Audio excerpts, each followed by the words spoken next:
U.S. dollar is the kingpin in the global economy, and its continuing devaluation is destined to impact the rest of the world.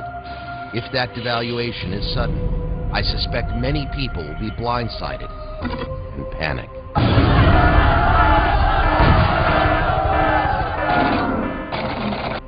It could happen at any time with the right trigger.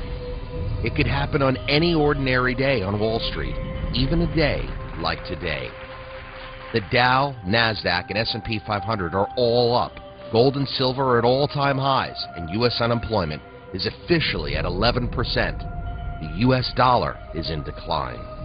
The Federal Reserve prepares to do its quantitative easing trick at the Wednesday bond auction, pushing the dollar down even more. China announces they won't buy more U.S. notes until the U.S. stops devaluing its currency. The news hits the wire, and a nervous Wall Street shudders. Over the weekend, the president holds private meetings with the Federal Reserve and G20 leaders. On Sunday, the Asian markets open and go into instant meltdown in response to China's rejection of U.S. bonds. The Asian markets quickly dropped 5%, then 6%, then 7%, then slip into free fall.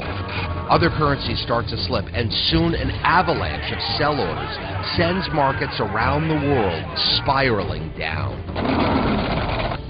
A few hours later, Monday's opening bell at the New York Stock Exchange triggers mayhem. People dump stocks and sink everything into precious metals and commodities. In minutes, gold jumps 300 an ounce, then 400 an ounce. Silver quadruples. Everyone wants to sell, but no one has any liquidity except China and the Middle East. European countries raise interest rates by 3 or 4% to attract buyers, but there are few takers. Unprecedented competition for the remaining global liquidity forces volatile markets down even further. A half hour after the New York Stock Exchange opens, its computer circuits pop under a deluge of sell orders.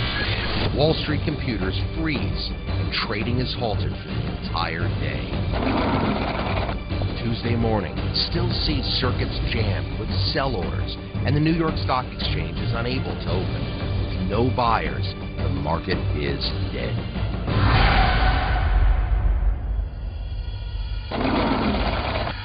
The Federal Reserve announces a hike in U.S. interest rates to attract bond buyers and generate liquidity. Global markets don't like the hike, but stabilize somewhat, although they are still down 6 to 7% from Friday's close. Just 2 hours after the Fed's rate hike, buyers return, and the NYSE is able to open. Throughout the week, global markets take a beating before they find new support levels. But in spite of the U.S. interest rate hike, global confidence in the U.S. dollar continues to erode. Gold and silver continue to rise. Palladium hits a high. Global currencies keep falling. By the close of Friday, traders around the world are walking on eggshells and having a hard time sleeping.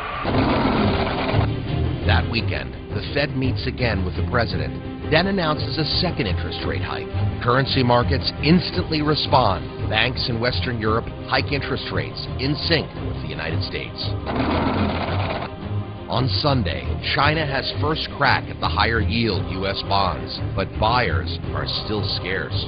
By now, the public is definitely aware that something is wrong. Desperate people begin to panic, and there are a lot of desperate people.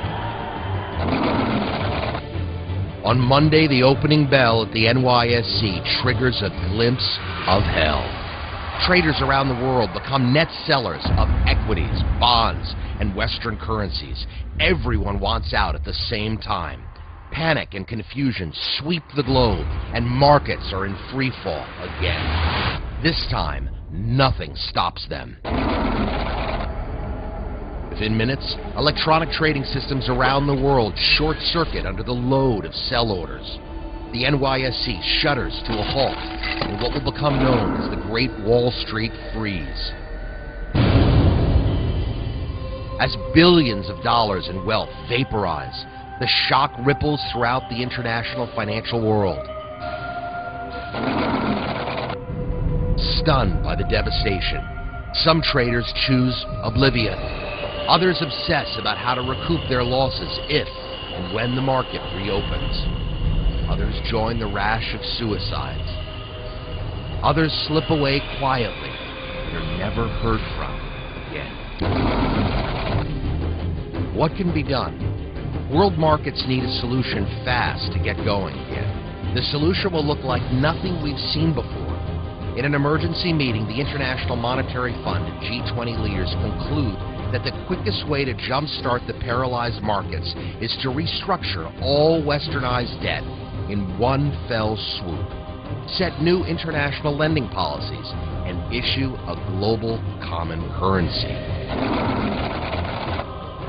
A spokeswoman for the IMF G20 coalition announces that all the global governments are aligned on a solution and have everything under control. There is no need to panic. Of course, panic sweeps the globe, and we see a massive social breakdown. Over the next 24 hours, most nations activate their police and militia to quell scared and angry rioters. People empty their ATMs and food stores, loot gun shops, and run banks into the ground. The damage to life and property becomes staggering. Just 9 days after the Great Wall Street Freeze, militia and police around the world managed to quell the riots, and governments began to tally the damage. In the United States, thousands are killed and injured, and property damage is in the many billions. 14 days following the bond auction that triggered the crash of the US dollar, every major exchange has lost vast value, and some of the smaller exchanges are completely flattened. The financial world is in shock. But elsewhere, the fisherman still fishes, and the farmer still hoes his fields, and the baker still bakes his bread. After nearly 2 weeks of intense meetings, the IMF G20 coalition hammers out the solution. They announce the formation of a temporary global unification exchange system, or GES, to oversee a restructuring of the international economy. GES issues a new coin of the realm, engraved with a unifying motto, Unus Familius Plurus, Plurus Familius Unus. One serving many, many serving one. The world now shares a common currency. Next, GES mandates that all nations immediately cease printing their money and prepare for a global currency exchange and debt reset. Just 14 days. You know, that's a fairly short time frame for these type of changes to work their way through the global economic system. And of course, this is all conjecture, but make no mistake, we've already seen significant changes in our international economy, and more changes are on the horizon.